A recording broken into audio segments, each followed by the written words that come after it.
So hello hi, क्या हालचाल मेरे लाडलो। I welcome you to the most expected questions from the sectors of Indian economy. तो इस वीडियो के अंदर 5 ऐसे सवाल मैं तुम्हें बताने जा रहा हूं जहां से मोस्ट एक्सपेक्टेड या कहूं करंट ईयर क्वेश्चन इस चैप्टर से बनेगा। ये चैप्टर जो है बहुत इंपॉर्टेंट चैप्टर है। यहां से 5 से 6 मार्क्स के क्वेश्चन हमें देखने को मिलते हैं। अक्सर एक लॉन्ग क्वेश्चन इस चैप्टर से आ जाता है और साथ ही साथ एमसीक्यू। तो इस चैप्टर के इंपॉर्टेंट क्वेश्चंस को मेरे साथ फटाफट से देख लो ताकि तुम्हारा एक भी नंबर मिस ना हो। एंड आई गारंटी यू कि इसके बाहर से कुछ नहीं आने वाला। तो ये वीडियो एंड तक देखना जरूरी है। तो चलते हैं सबसे पहले सवाल की तरफ, that there is a need for protection and support of the workers in the unorganised sector. तो आप सब जानते हैं कि अनऑर्गेनाइज सेक्टर को लेकर के क्वेश्चंस अक्सर हमें देखने को मिलते हैं और कहा जा रहा है कि भाई जरूरी है कि अनऑर्गेनाइज सेक्टर्स के वर्कर्स को प्रोटेक्ट करा जाए, उनको सपोर्ट करा जाए। तो आप बताइए क्यों। तो हमें यहां पर सबसे पहले अनऑर्गेनाइज सेक्टर के बारे में बताना है, फिर हमें लिखना है कि कैसे वेज इश्यूज रहते हैं अनऑर्गेनाइज सेक्टर के अंदर, हेल्थ बेनिफिट्स यहां पर नहीं मिलते, सोशल सिक्योरिटी बेनिफिट्स नहीं है, सोशल इश्यूज हैं, जॉब सिक्योरिटी नहीं है। तो किन कारणों से अनऑर्गेनाइज सेक्टर के वर्कर्स को हमें प्रोटेक्ट करना है, वो सब बातें हमें इसके अंदर लिखनी होंगी। अगला सवाल यहां से बन जाता है कि explain the differences between organised and unorganised sector. बहुत बार क्वेश्चन आता है, हर साल क्वेश्चन आता है। यहां से अगर मैं देखूं तो 3 मार्क्स का क्वेश्चन हमें अक्सर बनता हुआ देखने को मिलता है।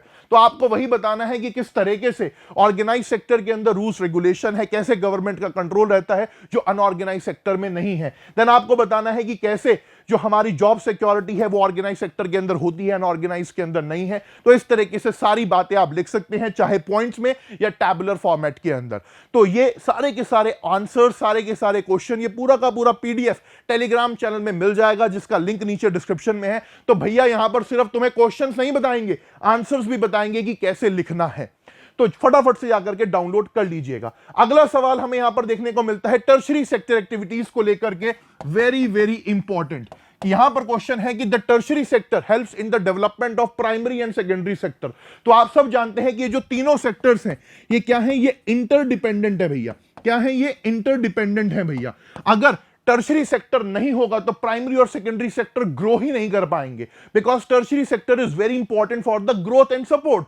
तो हम यहां पर आंसर किस तरीके से लिखेंगे? हम लिखेंगे कि all 3 sectors of economy are interdependent. और टर्शरी सेक्टर कैसे हेल्प करता है तो वो हम बताएंगे विद एग्जांपल कि भैया अगर किसान की ही बात करें तो किसान को ट्रांसपोर्टेशन भी चाहिए, स्टोरेज फैसिलिटी भी चाहिए, रिक्वायर्स लोन बैंकिंग फैसिलिटी भी चाहिए, इसी तरीके से मॉडर्न फार्मिंग इक्विपमेंट्स पर एडवाइस भी चाहिए। तो कैसे टर्शरी सेक्टर प्राइमरी और सेकेंडरी सेक्टर में मदद करता है वो सारी की सारी बातें हम यहां पर लिख डालेंगे with the help of examples और अपना पूरा का पूरा क्वेश्चन यहां पर एक्सप्लेन कर देंगे। तो जब बात हो रही है टर्शरी सेक्टर की, अगला क्वेश्चन जो यहां से बनता है, why is tertiary sector becoming important. तो टर्शरी सेक्टर की इंपॉर्टेंस क्यों बढ़ रही है?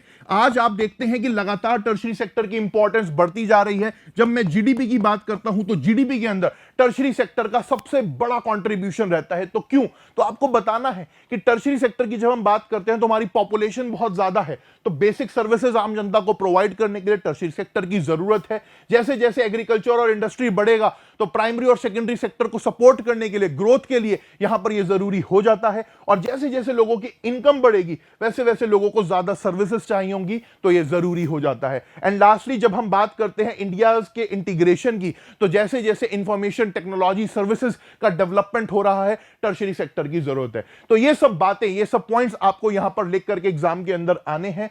तो ये क्वेश्चंस बहुत ही ज्यादा इंपॉर्टेंट है, बिल्कुल भी आपको मिस नहीं करना है। एंड आई गारंटी यू कि ये सवाल जरूर कर लेना, इसके बाहर से कुछ नहीं आता।